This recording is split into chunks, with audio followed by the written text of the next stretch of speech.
دنیا کی 100 بااثر شخصیات میں شامل 5 مسلمان اور ان کے کارنامے۔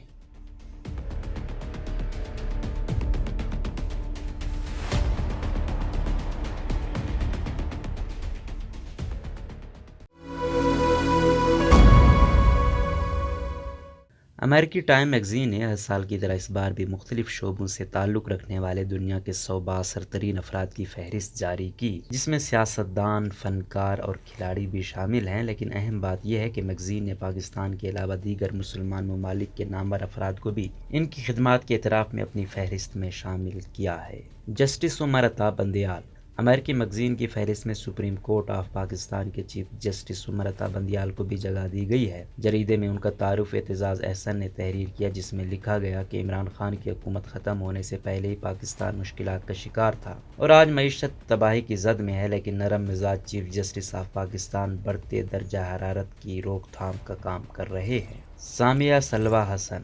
62 سالہ سامیہ سلوی حسن تنزانیہ کی چھٹی اور موجودہ صدر کے طور پر خدمات انجام دے رہی ہیں۔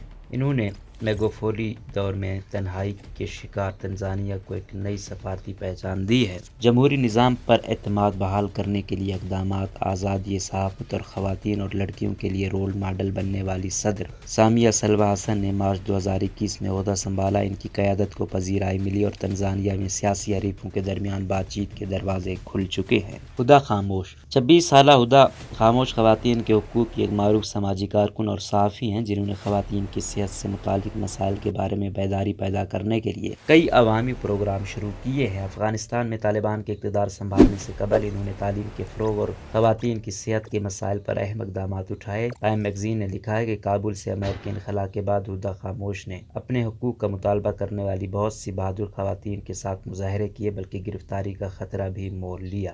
خرم پرویز۔ کشمیری انسانی حقوق کے معروف کارکن خرم پرویز بھی بااثر عالمی شخصیات کی فہرست میں شامل ہیں۔ خرم پرویز 20 اپریل 2004 کو شمالی کشمیر میں ایک بارودی سرنگ کے دھماکے میں ایک ٹانگ سے محروم ہونے کے بعد مصنوعی ٹانگ کے سہارے چلتے ہیں۔ خرم پرویز کو بھارتی تحقیقاتی ادارے NIA نے نئی دلی کی تہاڑ جیل میں قید کر رکھا ہے۔ گزشتہ سال نومبر میں ان کی گرفتاری کا مقصد مقبوضہ کشمیر میں انسانی حقوق کی خلاف ورزیوں اور ناانصافیوں کے خلاف ان کی آواز کو خاموش کرنا تھا، جو کہ پوری دنیا میں گونجتی تھی۔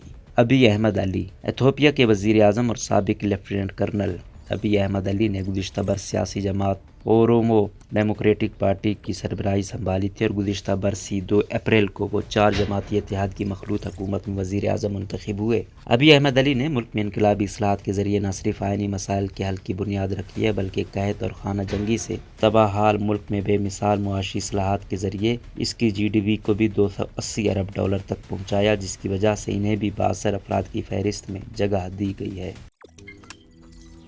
روزنامہ قدرت کی ویڈیو دیکھنے کے لیے ابھی YouTube چینل پر سبسکرائب کریں اور بیل آئیکن پر بھی کلک کریں۔